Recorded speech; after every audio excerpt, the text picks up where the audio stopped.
Naam, kwingineko ni kwamba wanachama wa muungano wa wahudumu wa maabara wanaofanya kazi katika Wizara ya Afya kaunti ya Turkana wamesitisha huduma zao katika hospitali zote za Turkana.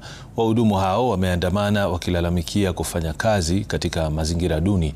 Aidha, maafisa hao wa maabara wameapa kutorejea kazini hadi hali iimarishwe. Mwenyekiti wa muungano wao tawi la Turkana, Moses Emoit, anasema kuna uhaba mkubwa wa wahudumu wa maabara Turkana, hali ambayo imesababisha zahanati 16 kufungwa.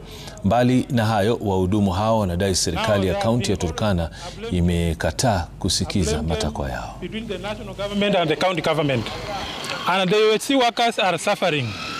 For all these years, we have been stagnated. We have been paid a stipend of the diploma holders who are being paid 40,000, and the certificate holders are being paid 30,000. You can imagine with this hard economy, we are not progressing professionally.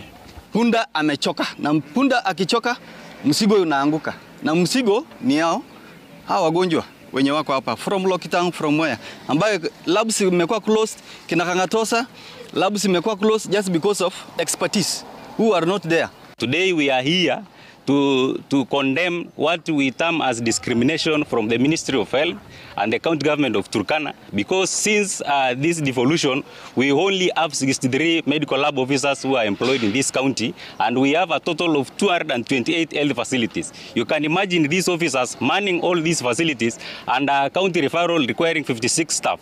You can imagine out of these 65, if the Lodwar County Referral Hospital picks the 56 number of staffs, then we'll be remaining with only 9 staffs that are supposed to man the entire dispensaries.